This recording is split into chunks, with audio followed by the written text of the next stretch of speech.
Good evening to all. We had a couple of choices tonight, but we decided to go with this one. It's the DOTA 2 Showmatch is what we're doing here, organised here by Join DOTA. Of course, a big shout out to Dutch Freak, who's also been helping me out with this. We have Team Sexy. You have seen them before. They're now playing back again. They're named after their leader, Sexy Bamboo. He is, however, not actually doing the draft for this one. It is going to be someone completely different. They're going up against Dips. Now, this is actually Kuro's team. It's an old team name, but we're going to use it for this one anyway. Basically, a whole bunch of Germans. They will be playing, and without further ado, I should actually hit the start button for the game so we can actually get this party started. So we're going to find the server and jump ourselves in. There's our wonderful, beautiful Dota 2 loading screen. And you can still see me down here in the corner. I will be here. It'll make a lot more sense where I'm actually going to be once this screen actually pops up, because now I fit in perfectly into the box. And we are here for Dota 2. So guys, if you have never watched Dota 2 before, we try and make these things as educational as possible. It's not one of those things where we're just going to go, you know what, you can deal with it by yourself. We've been getting great feedback from people as well. Thank you very much for all your PMs who have sent me messages, either be it on Go2 Gamers. I've even got some private stuff. You found me on Facebook, Twitter as well. There's a lot of other places people have been sending me messages saying, thanks, Toby. It's great to have these kind of things. And it's great to actually bring them to you. It's really, really important, we believe, here at Join Dota, to make sure that people from LoL, people from HON, people from the current world of Dota, as well as all the new people who are coming into the world of Dota 2, actually understand what the hell is going on. So one thing we actually have not explained, and it's a little bit different. League of Legends runs a little bit differently. HON runs similarly, but a little bit more different because all their bans happen at one point. This is the draft. Now, this happens before every single game. Every single game there's actually running competitive play, the draft happens. The main thing for this is, and I'll discuss what the bans are first for. So the bans, you can take out heroes out of the pool. Now, this pool is around 50 heroes you can actually select from, and you don't want to be facing up against certain heroes. So heroes which counter your strat. Let's just say you have a big AoE strat, but you don't have enough pushing power to come through it. You want to take out heroes, they're basically just going to push you back or stop your big AoE attack. And they're the kind of heroes you want to take out in your ban pool, just so your picks actually work a lot better. There's 4 bans you actually get to do. You don't get to do them all at once. If you actually look down the middle of your screen right now, there's actually just below the timers. The timer's currently ticking down at 30:29 seconds. That's your standard time. The bonus time is directly below that. So you have standard time for normal picks, and then you can eat into your bonus time. But once that bonus time is gone, it doesn't restart. It just disappears. So if you have a hard decision to pick up, then you go, okay, maybe this isn't a good idea. Below that actually tells you who's banning, who's picking, and in what order it actually happens. So the way it happens is each team bans out 2 heroes to start with. Then one team gets to pick up 1. So we see Radiant now picking up Night Stalker. The Die could then pick up 2. Radiant answer back with 2, and then the Die answer back with 1. Basically giving you 3 heroes per side straight off the cuff. Then you go into the next stage of ban pool. So at that point you go, okay, I'm facing up against, let's just say, I've got Doombringer here for the Dire now, and they've picked up another 2 heroes. It looks like they're going a big tanky kind of build with a little bit of element of push. So I wanna ban out anything that basically is going to support the level of support heroes. I need something that's actually going to counter them as well. So I could basically take out maybe their Chen, which I've already done, or something along those kind of lines. There's different ways you can actually go about your ban, but you just look at those first 3 and go, okay, with my last 2, I got to predict what kind of draft they're going to go with, and then remove that out. Remove those key heroes that they'll actually want to go. And actually, we should also give you game sounds. Whoa, hang on. That's playing through a different screen, which I currently have on. So I'm going to jump you back to this one for just a moment here, as I just realized that, yes, it's actually the default Join Dota page has actually made that come through. In the meantime, though, we'll jump you back to where you should be, which is... There we go. Back to where we should be. So we'll give ourselves some game sounds, because whenever they pick, you do get to hear the nice little little sounds that go back. All right, so yeah, whoopsie, I think is the best word for that. Yeah, so let's look at our hero picks as well. So we've already gone through. That's what happens with the draft and the ban, and that's also the importance of bans, to make sure it doesn't affect your lineup and you affect your oppositions as much as possible. Let's have a look at our pick. So Night Stalker. Night Stalker, the hero. He has himself a silence as well as a slow. We're looking at the Void as well as the... I'm trying to remember the name of it, but I'll tell you about it once we get ourselves into the game. Has those two abilities. Also has an ability called Hunter in the Night. During the nighttime, he gets increased movement speed as well as increased attack speed. He also gets a little bit more of a buff, but that basically makes him unstoppable during the nighttime. His ultimate allows him to actually convert daytime into nighttime. One thing which not everybody actually knows about Night Stalker is the fact that when you're actually in nighttime, if he pops his ultimate, converting it to the middle of night, it goes straight smack bang to midnight. It doesn't jump time forward. In fact, it stops time when the ultimate is up. So when the ultimate wears off, the time picks up from exactly where it was. So he actually popped that ultimate during the nighttime, and it can extend the nighttime out. You can basically have almost a never-ending night when you actually pop up to level 16. The nighttime gets longer and longer and longer. So that is one of the big powers of Night Stalker. Of course, during the daytime, he is squishy, he can be brought down, and it's going to be really important for the die to focus him during those points before he hits that nighttime. Next hero up is Lich. So Lich, a hero who is basically harassment central as well as lane control. And we call him lane control because it's actually built into the way he harasses. He has one ability which actually sacrifices a creep. Basically takes its mana, you could say, and then makes it his own. He then uses his Frost Blast to then actually harass with it. So takes the mana, Frost Blast, takes the mana, Frost Blast. It's this never-ending chain of mana. So you don't really require as many mana replacements. Level 1-wise, it doesn't actually give you that much mana, but it gives you enough that you'll get an extra little Frost Blast in, you can just harass that kind of way. The best thing about the Deny, though, is it actually takes the creep away. So there's no XP. There's no half XP. It's not like a normal Deny. It actually sucks the life straight out of the creep. The creep is gone, and there is no chance for anybody to actually get a last hit on that creep. And that's what makes Lich such a great lane control. You take away that creep, you take away the XP, you take away the gold, but you also take away how much that lane's going to push. So it keeps it at your tier 1 tower early on the piece. So he's a great babysitting hero to actually do that. He, of course, has his Lich ultimate, which we have seen in a couple of our other Dota 2 show matches, which bounces between heroes, creeps, anything it possibly can. So it's really important when you pop off that Lich ultimate, try and keep two heroes basically right next to each other without anything else near them, and you get the full effectiveness of the ultimate. We also have Windrunner and Venomancer. We better run through this a little bit quicker as well. I'll run through the Radiant side and we'll check out the Dire in just a moment. We have Windrunner. She is actually one of those great positional players as well as a great side solo. Great side solo because she actually has a self-titled ability called Windrun. Basically gives her increased evasion, so it's almost impossible to actually attack her when she actually has that on, as well as maximum movement speed. This lets her run away from engagements or run after people if you're actually on the chase as well. She has a power shot, so lines it up. There's about a 1 second casting time on that, so pulls back and then pops out, and the straight line damage is the power shot and will do damage straight down that line. Allows you to farm from range 2 when you're on a side solo lane, so getting those last hits becomes a hell of a lot easier. Shackle shot as well, it can actually chain off in a line, so you actually get 1 or 2 stunners, and you'll see those popping off. It's like this massive, it actually looks like a shackle when it actually fires, and it'll hold heroes in place. So a great stun, great line stun, it can set up a lot of plays. Next hero on the Radiant is Venomancer. So Venomancer, his first ability is Venomous Gale. It is a pop-off, does cost you mana to actually do so, and basically bursts in a line, deals damage when it hits, and also does a fair amount of slow when it also comes out.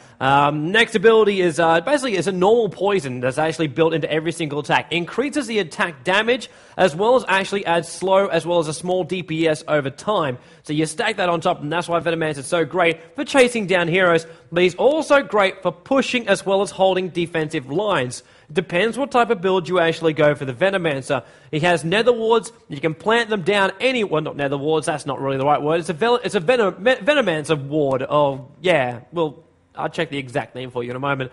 But plants it down. Early on the levels, you got to be careful where you actually put them. They can give sight, because basically just hurl them up on top of a hill. You can basically put them in front of you, and my Titan just lost his hat again. Can't have a tie without hats. Can't wait till Dota 2 actually implements hats. Everybody loves a hat. Venomancer has those wards, so they get more DPS as well as more HP. Don't say HP points because that is not true, because you can't say HP points, they're saying the same thing. And I know these guys in IRC chat always troll me about it.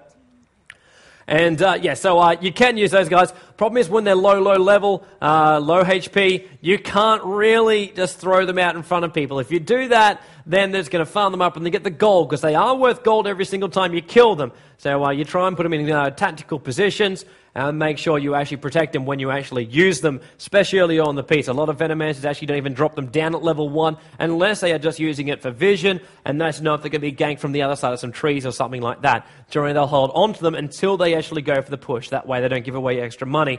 Clockwork Goblin's the last for the Radiant. So Clockwork Goblin has, the best ability, and always the first ability you'll see for the Clockwork Goblin is actually the Rocket. So this rocket can go anywhere on the map, deals damage in an AoE wherever it hits, but you must fire it off. You can't control it after you fire it. It'll hit wherever you want it to. It's not like the AA ulti where you can pop it off and then you go, boom, I want it to stop there. It goes in a direct line, the AA ultimate, and then you tell it where to stop. But the rocket pops out and goes. Great for scouting because it does give vision on the rocket as it flies across the map. So if you actually want to check out what the enemy is actually doing for their lanes early on, in case you're like, oh, are they going to run puck top? Are they going to run in bottom? Where's Doombringer going to go? Who's going to be their mid solo? Hello, Razor. He's a new one to check out. We haven't had him here in the Dota 2 show matches just yet. But yeah, so you can check out the lanes for the Clockwork Goblin Rocket. He also has, we're going to go with the mini stuns as the first one. So the mini stuns, if he gets in nice and close to somebody, mini stuns actually pop off the back of him. So he can keep the harassment up, he can keep that stunning going.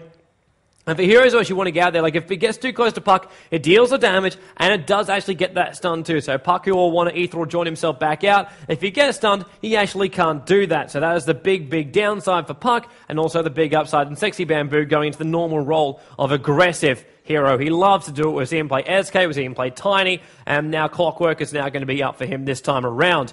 So we actually have Power Cogs is the other one. So it actually makes Power Cogs, literally a cog around him. There's 9 of them. Well, 9 of them actually, 8 of them. Obviously, you don't make a full 9. 8 of them actually pop up around him in a perfect square, and it'll hold anybody in place. And anybody who comes in close to will be pushed back by these cogs. So it's great to actually even use them as defense. Because imagine you actually pop them, we'll look at a choke point here. Choke point right around here. So if the cogs pop up here, anybody's on the top side can't get down at the bottom side because they'll get pushed back by the cogs. So Clockwork can actually demolish his own cog and then run himself back down to the safety of his tier 1 tower. So options. And here we go. Here's our rocket actually flying out. Oh, I think we can actually... No, we can't grab this one like we can in Warcraft 3. And just heading towards that top lane. So that entire line, he saw vision there. He didn't see the Tidehunter and VS heading towards the top lane though. But he does actually get the vision up here of the rocket up on the top. Looks like one of our other spectators is also drawing on the map and saying, this is where I'm going to hit. Alright, so that is the Sentinel side. Oh, hang on, I missed one last ability for Clockwork Goblin. There goes that rocket. That spots that VS and Tidehunter there. But yes, there's one last ability for the Clockwork Goblin, and that's his ultimate. So his ultimate is basically a huge-ass hook. So actually, we'll check out Clock, because it's actually on the bottom lane. So there you go, the hook shot is actually what it's properly called. Allows you to latch onto anything. It can be a neutral creep, it can be your own teammate, it can be the opposition. You latch on, and you pull yourself in. The hero or the unit you actually latch onto will also be held in place for that time, and then you'll actually go on top. We actually see our first tri-lane engagement as Tidehunter walks straight in. Ranger's actually going to go put off a good overload here, but it's actually too much here on the Tidehunter. He should go down first. Dutch Freak actually doing a very good job of moving back out of range. Now Vengeful Spirit has to move back. There's that Void going out, holding VS in place and slowing him down. Venomancer actually gets a double kill. Peppy will want to and should actually be able to do it with, yes, it does come back in again. And it's a double plasma field is actually what it's called here by Peppy. He might not actually escape this. There is no more Void here for Night Stalker. So we saw that actually pop off twice. There's a couple of bats flying around them, and that was the Void ability. So you see, the night duration is 4, day duration is 2. It's still during the day. So slowed by 50%, attack slow 35%, as well as that 90 damage. It's good harassment, and also good to actually get those last hits on the creeps if you're actually having trouble actually farming in that lane. But considering Peppy is up there up against a Venomancer, he's going to be having a pretty hard time anyway. Tidehunter actually walked past. We've already got a ward up. We'll talk about warding in a moment, especially this positioning of this ward.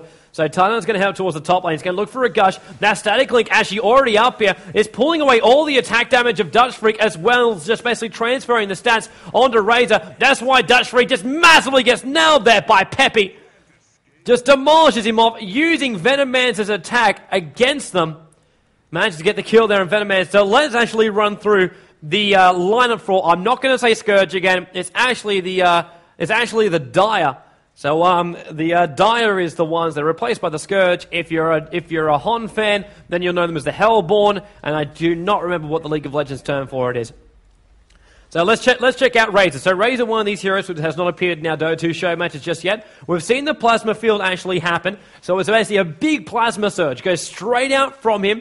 If he actually moves to the Surge, 6 actually moves with him as well. Goes out in the AoE and then comes back in again. So the damage minimum being 80, damage max is 140. But it deals the damage, as you can see, actually, we even just read it right now. Releases a wave of energy plasma, which grows in power as it expands, but also zaps on contraction. So the damage increases with the distance from Razor. So the further away you are, the more damage you take, but it actually does the damage on the way back in again. So it's not the outburst that you actually have to worry about. It's when it comes back in again and does that extra damage.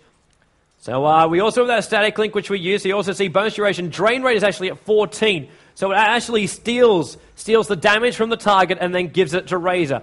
It's a massive ability. It's going to be really great up against that Night Stalker 2 when he wants to initiate on Razor, because basically Night Stalker doesn't have that much damage unless he gets an item which allows him to actually do so. And we have engagement on the top again. We are going to go for the pull, and there's the stun already from VS, and that is going to be on Dutch Freak, that static link, and he's just using all of Venomancer's damage. He gets another one. It was Titan actually got the first kill there on Venomancer, and Pepe's still using that damage. It takes a while before it actually wears off, but now popping up to level 5. So Titan actually gets that double kill. It was the Gush that let him get that last one. So they've been very, very happy with that top lane, tri lane. In the meantime, we should also check out, I haven't been looking at the other lanes, which is my bad as well. But we'll check out our middle lane. So Muga, he's actually playing as our Windrunner going up against Doombringer. So at the moment, 22-2 against 12-0. And that's the CS score. Down towards our bottom lane, it's Puck as well as Sexy Bamboo. So Clockwork Goblin versus Puck, and it's 0-0 as well as 0-0 again. So all the kills actually have happened on that top lane. Just always good to double check it. And already Moog is actually lining up to actually have a crack here at Puck. Puck was pretty low on HP. Would have seen that power shot effect actually come through with the vision from the tower, so knows that he's actually not alone. But Puck should never really fear too much. The ability, just so many escape mechanisms. But we'll check about her in a second. We're still going to finish our talk about Razor. So the third ability for Razor is actually Unstable Current. So bonus movement speed as well as damage. Great for actually chasing down heroes, as well as basically just giving you that extra damage. Especially early on in the piece, a lot of Razors go defensive items. You're thinking Vanguard and you're thinking Hood. And generally you're thinking in that order. You generally get both of those guys early on the piece, because he needs that kind of stability when it goes to mid-game. Late game, sure, freaking boss, man. But early on the piece, yeah, you need that little bit more stability. Last ability is the Eye of the Storm. So basically it's a Storm Bolt, or basically a Storm Cloud that appears above him and just strikes anything around him. So it will actually favor heroes early on the piece, and then we'll actually go in. What the hell is this Tidehunter doing? This is very, very aggressive from Tidehunter. Lich is hanging around. Lich is actually one of those guys who keeps moving between the lanes. He has actually been ganked off once here. He's got to get back up towards this top lane. Yeah, in the meantime, though. Yeah, so Eye of the Storm does the damage, and yeah, great ultimate, especially when you got that tank ability. So a little bit of a cooldown. Mid-gank trying to set up here. Night Stalker just moves back past the tower. We actually see the change up in the lane, so it is Lich up here on the top. So I like this lane change up. As I said, Lich is one of those heroes that likes to control the lane with that consistent deny. Titan's actually going to try and walk up right now, and Lich should be able to deal a fair amount of damage to him, but realize the VS is coming up. There goes the Gush, and Razor not going to actually put the static link on this. He's actually got more than enough damage to actually bring down Dutch. Maybe not. Pepe can't dive this. There's that Eye of the Storm animation popping off, so there's that Storm Cloud. Clockwork in the meantime actually getting a kill down at the bottom rune. And is now out. He's just like, how do I jump? Obviously, Park having a little bit of an issue moving around. The Sexy Bamboo looks like he's actually going to walk all the way back to base. We'll just TP down towards the bottom lane. He won't miss out much. Alright, so let's look at Tidehunter next. So Tidehunter, Gush ability.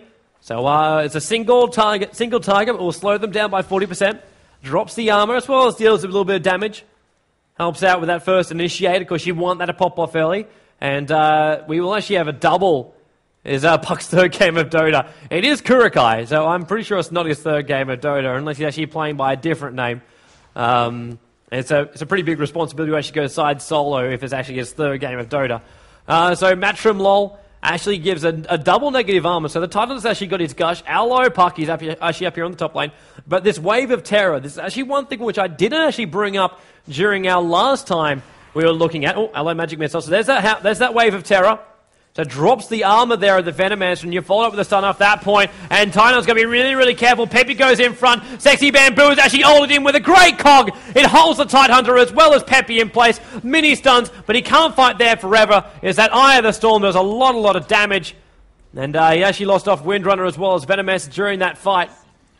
Night Stalker also comes up towards the top lane. He's searching for that puck. He might just settle for the Razor, but he doesn't want to get close to that Razor. There goes that Void. It's nighttime, so he can dive this rocket from Clock a little bit off target there. He was expecting him to actually fall back a little bit faster. Gosh, slowing down the Night Stalker, and that Tier 1 tower does a lot of damage. And it's enough to make sure the Night Stalker goes down, because that negative armor had that effect as well, while they're all still attacking on him as well as the tower. So 6 to 8 is where we're going to stand, counter-ganking by all. So Titan's only got 2 more abilities, 3 more abilities I've got to talk about. So one is the Kraken Shell, so damage reduction, as well as, damage threshold 600 there. There's only so much damage you can actually reduce, but basically gives him that stability when it comes to sitting on the front lines. So he actually needs that too to actually pop off his ultimate, which is actually Ravage. So Ravage, when you see that pop off, the ground will have what looks like little squid arms come out of the ground. They're green squid little arms. And that actually stuns everything around it in a big AoE. Great for controlling those team fights when they get a little bit out of control. And the game sounds aren't actually off, guys. Halaterra comes in. Puck ultimate, actually holding them in place. Muga can't run away. If he runs away too far, he's actually going to get stunned just like he did, just out of range. He is doomed as well by Doombringer, so he'll actually burn to death. Venomancer dying in the back end of play. Doombringer needs to walk back slowly from that tower. Vanguard, though, he won't care too much. His regeneration will come up pretty fast for him. Yeah, it's just soft as... Okay, I'll turn that up for you a little bit more.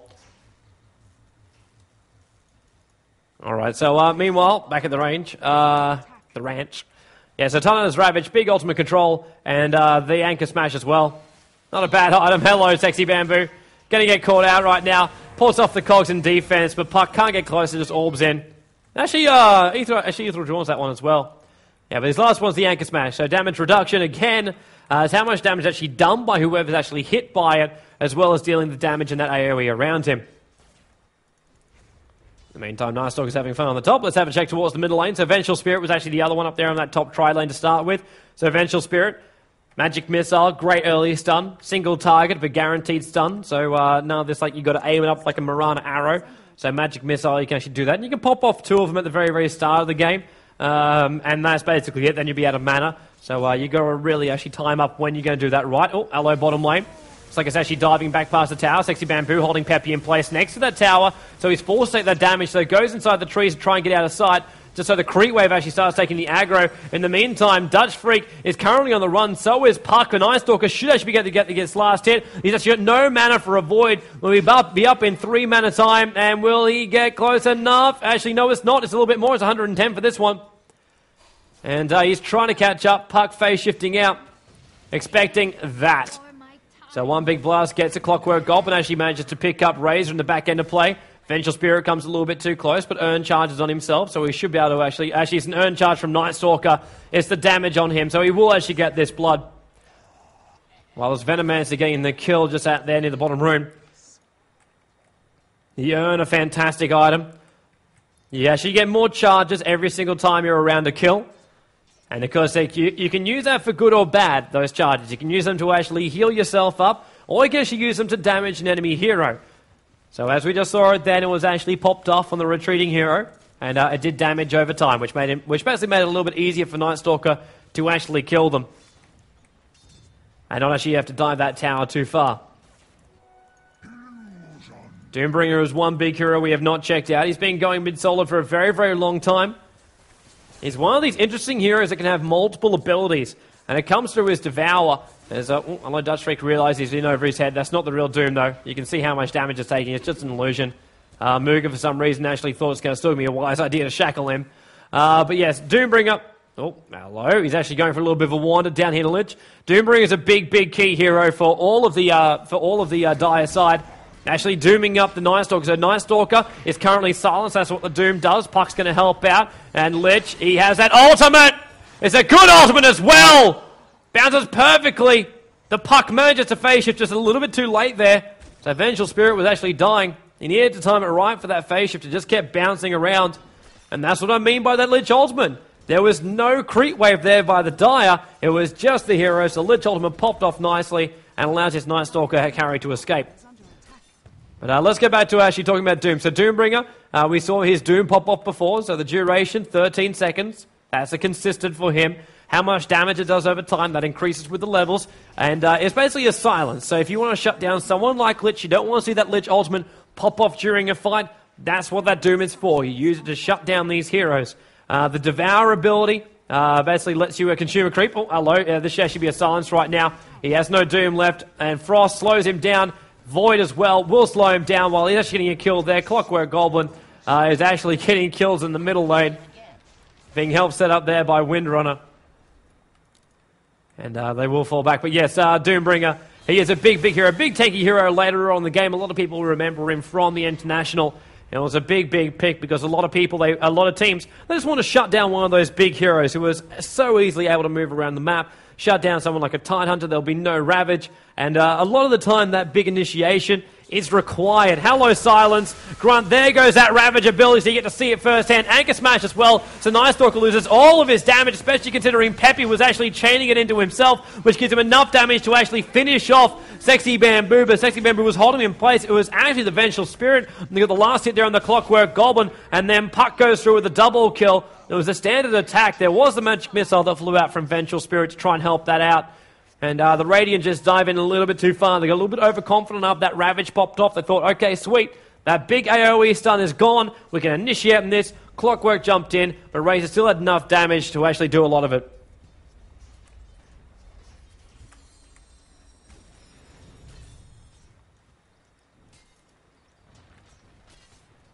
Alright, so in the meantime, I think we didn't even finish about Doombringer. They keep on actually having engagement, so let's finish off Doom. So Doombringer has the ability to actually devour, so we can actually take on creeps.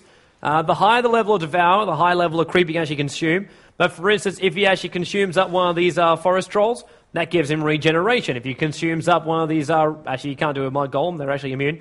If you actually get like a centaur, you devour that, then he'll actually get a stomp ability. There's different creeps and they give different abilities out. So you actually have extra movement speed, there's the ability to actually stomp. You can actually even get the nets too. Actually, is that a troll warlord that actually gives you the net?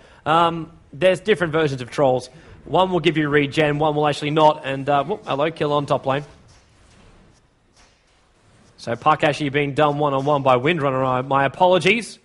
It was not where I thought it was. Lich now coming out towards the top lane. He actually gets the kill there on the Tidehunter. While Sexy Bamboo wants to keep the initiation on. He'll chase down the Razor. Razor running into his creep wave, so he didn't actually have a clean line back again. Puck trying to actually use his ultimate to hold the Lich in place, but Lich really didn't need to move anywhere from that point. But Puck is able to actually jump on top of the Clockwork, so it buys himself some time. And Lich just falls back. Puck ultimate, and hello, mid lane too. Dutch Freak gets doomed up. He is currently getting attacked, that Doombringer, by the Night Stalker, but Doombringer should be able to get back in range of the tower. But the negative armor from the Venomancer already made life very, very difficult. You see Venomancer actually, he did actually pop that up. So the Poison Nova. So as you can see, upgradable. That's with the Aghanim's Scepter. So spreading ring that does damage, Poison Nova over time. And, increases, damage, duration. You can see it right there. It's beautiful. I've already done Venomancer. Hello, Puck. Just using that to actually bring down his own crit wave right now. Try and think who have actually forgotten. We've done Vengeful Spirit, Vengeance Aura. Not being leveled up. Generally not leveled up until later on in the game as well. When everybody needs a little bit of extra damage. So the damage bonus here, 12, 20, 28, 36%, as far as leveling goes. And then the swap grade for initiation. Trades places with whoever is target. It can be friendly, it can be a creep, it can be an enemy hero. So it gets him out of trouble or actually puts people into trouble. Sexy Bamboo now goes. There goes that swap ability to pull the Doombringer out. So Vengeful Spirit then takes the damage. It was actually a perfect shackle shot, holding the Vengeful Spirit as well as the Doombringer in place. Even while they're taking that tower, Sexy Bamboo able to fall back.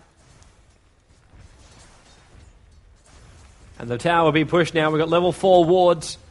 So they're very, very hard to actually kill off. So Dutch Freak will love those guys. Help them push this tower while the tower's actually tanking up either on the creeps or attacking the creeps or the wards.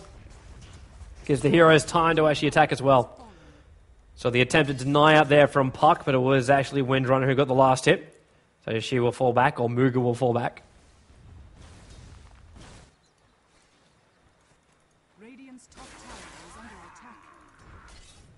attack. Doombringer at the moment, pretty low on farm. He won't be liking that too much.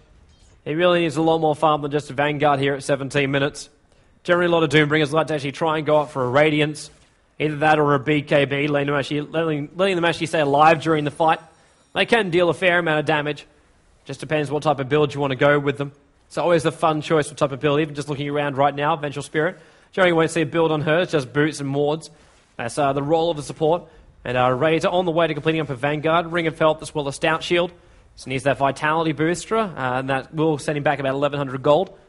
And that will actually finish off the Vanguard, which gives him that stability when it actually comes to the fights, but still not having that yet is rather surprising. Tidehunter walking around with Arcane Boots, just gushing up here on the Night Stalker. And that's the reason why that gush takes 120 mana out of a 745 mana pool. And he doesn't have a lot of mana when it comes with. Oh, hello, Invis Rune. This is going to be a good opportunity. Invis Rune, they won't see this coming. If you can get yourself a good Ravage, Puck's here as well.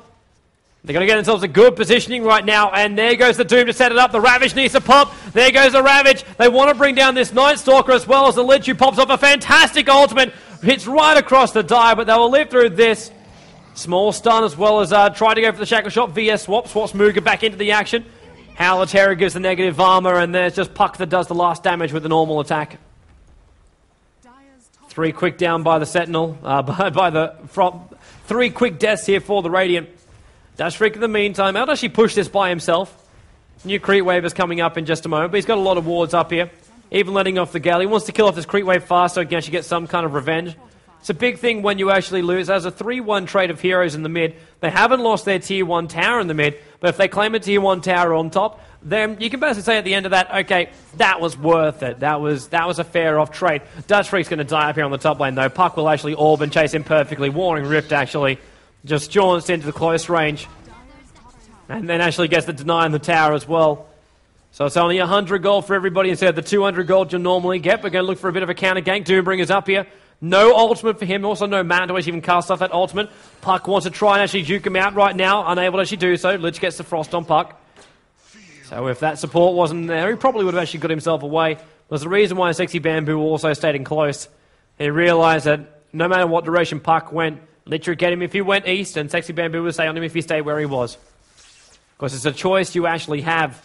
Bottom lane Night Stalker wants to go here on Razor. He's not going to be ready for VS, who gets the stun. Howler Terror, negative armor. They won't actually have the rest of the static link, and in comes Clockwork Goblin. Oldie's in close, and all he wants to do is just hold Peppy there for a while, and now he's actually going to think about getting the Vengeful Spirit as well. He will dive back down it, and even though Tidehunter is here, he's got more than enough damage, wants to go inside the trees. He's actually going to get caught off right now by his own creeps as well as Tidehunter. Tidehunter taking off both. The Sexy Bamboo pops those cogs, pushing Tidehunter back past the edge of the tree line. And now Tidehunter actually anchor smashes the rest of the creep wave down. Sexy Bamboo can't run out, and Tidehunter gets the last hit. Pops off a second anchor. In the meantime, though, and this is that trade I was telling you about, that's 2-2 trade in the bottom lane, but Muga as well as Lich pushing out the top lane. They set up for the gank before. Muga trying to get rid of that creep wave with the power shots. And they'll manage to actually bring down this tier 2 tower. Support has just TP'd in, though, so Puck is on the way.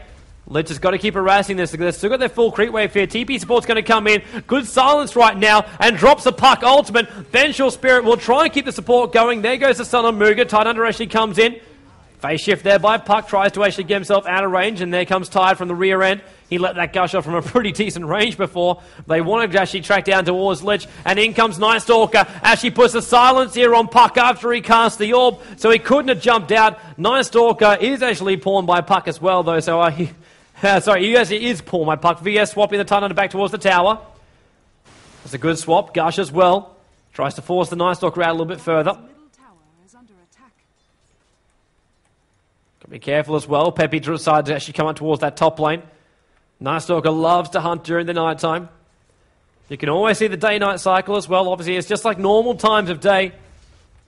It's up here on the top, the little ball of night. You'll also hear the little... You actually see the difference. If you look at Night Stalker, the mouth opens up at nighttime. It actually closes during the daytime. Obviously likes to hunt at night.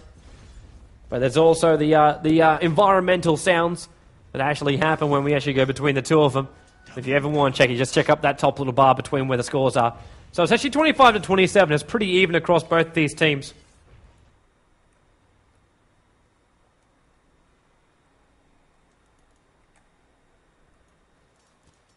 In the meantime, we'll also check out our other items.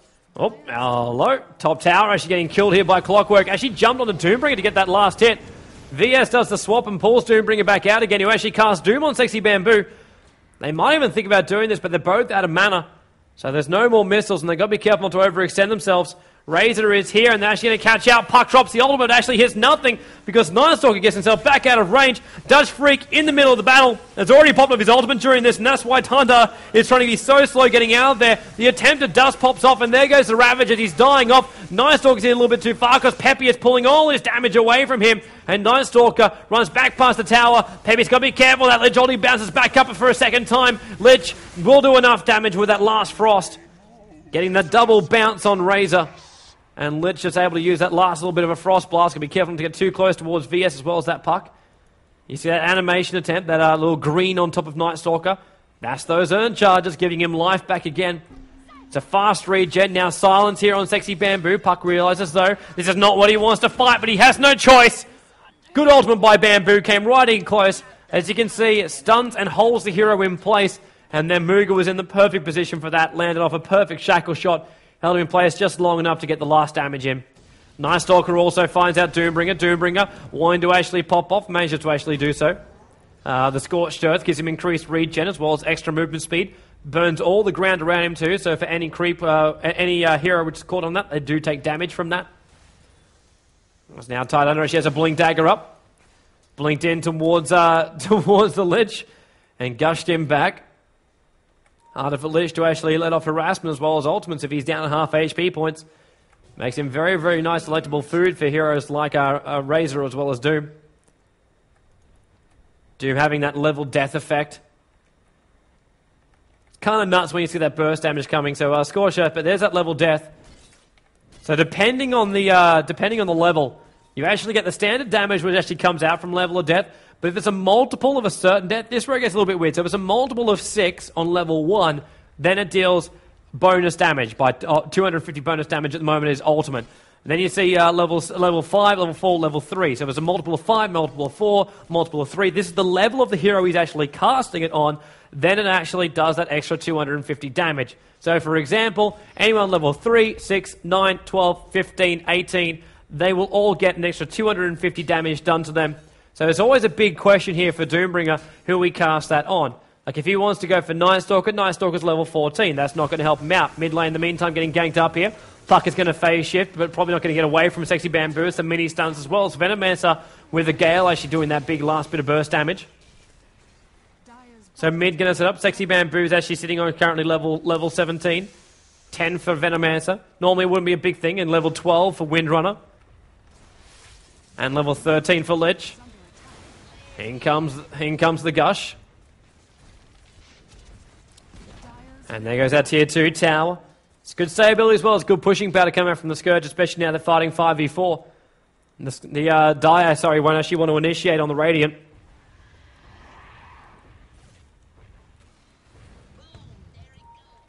So Rocket pops in. We've actually got ourselves a little bit of trouble here for Tight Under, but he can actually blink himself away pretty nicely.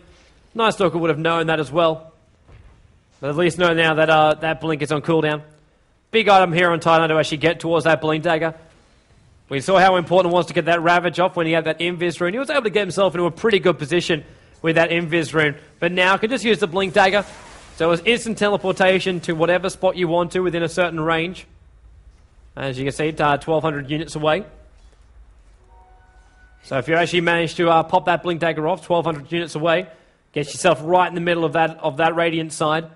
Pop off that Ravage and everything will actually die.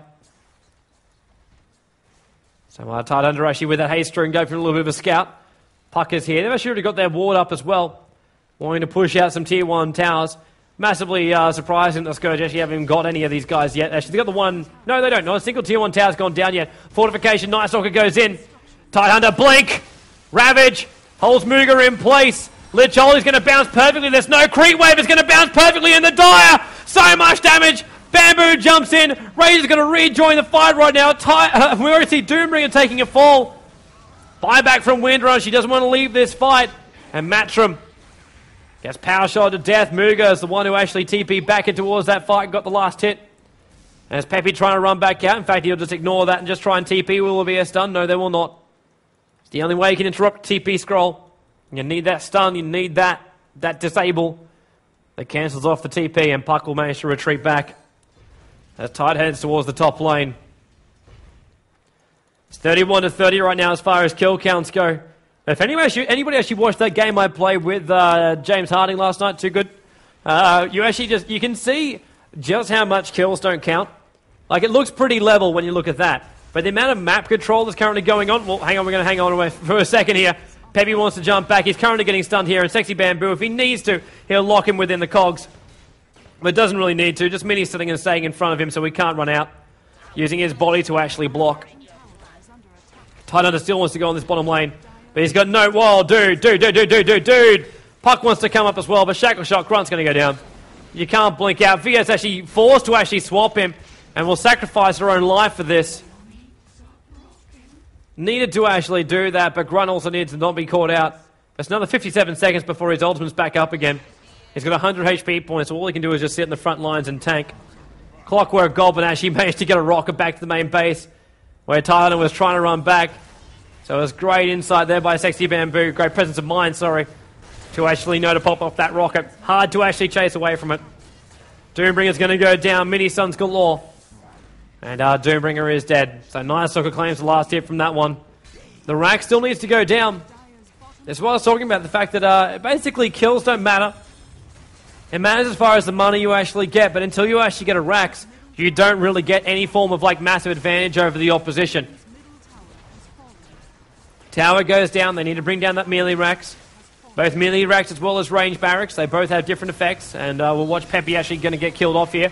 Call inside the cogs. Lich actually pops off the ultimate, but no one's nearby enough. Actually, well done the Vengeful Spirit. Swapping out Peppy, and that Eye of the Storm actually doing a fair amount of damage right now. And he's really whipping it into Muga, but there goes Bamboo again. Just jumps in, cogs go up. And Razor's getting a little bit too confident there. Melee Barracks goes down. GG Call already coming out from Peppy. And the range Barracks will follow. Range a little bit easier to kill off as well. It's got 10 less armor, so it will die faster. So if you're only going to be in there for a very, very short amount of time, you don't think you've actually got the time to get the melee, you can at least pick off the range. The melee, our low Tidehunter, there goes a nice little bit of a ravage, but he's going to be caught within the entire Sentinel side. Bamboo trying to actually catch him off. And, there goes our Scourge Lime. So they are going to quit off. So that's going to be our GG call. When everybody actually disconnects from the game, then we actually get the automatic GG. What I was talking about with the barracks, melee barracks actually has the same amount of hit points as well as the range barracks. But with that negative 10 armor, you can actually kill it very, very fast in comparison to the melee barracks. So a lot of people do actually, sometimes they favour it if they don't have the time to actually kill it. But once you get that barracks, you get these super seismic creeps. So these big mega creeps, 776 HP points. They also deal 48 damage for those guys. Where you're looking towards the middle lane, 590 and 25. So it's more pushing power you get from your creep wave, as well as more stability from it too. So it's a big, big meat shield. And that is going to be the rest of the Dire side disconnecting. And we will also do the same. So that's the end of our first one. We'll even check our CS scores, which you can see with this little bit of a tab on the side. You have that whenever you watch on DOTA TV or in the main screen.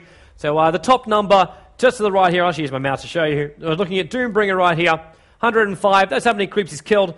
5 is how many he's actually denied. He is not the most farmed hero on the map that actually goes to the Radiant side. 113 for 6 and 110 for 10. That is the Windrunner as well as Night Stalker. Also 14 kills for Sexy Bamboo. Not really surprising for him. He is a very, very aggressive kind of player, and that's why he's thrown on a very, very aggressive style of hero. Same as Night Stalker, he is actually a very aggressive hero as well. That's why you see him 10 to 6 with 9 assists as well. So involved in 19 of the kills. But Sexy Bamboo has 15 assists, so was actually involved in 29 of the kills of the 38 that were actually achieved. So always present on the map, and that's the big thing for Clockwork Goblin to actually achieve. So there goes our proper animation at the end, as well as slightly new music. That has been added in for this patch. So we don't have one of those animations for the Radiant just yet, but there's your full-on start screen at the end. So I know a lot of people like that, and that's why I try and stick around to the very, very end.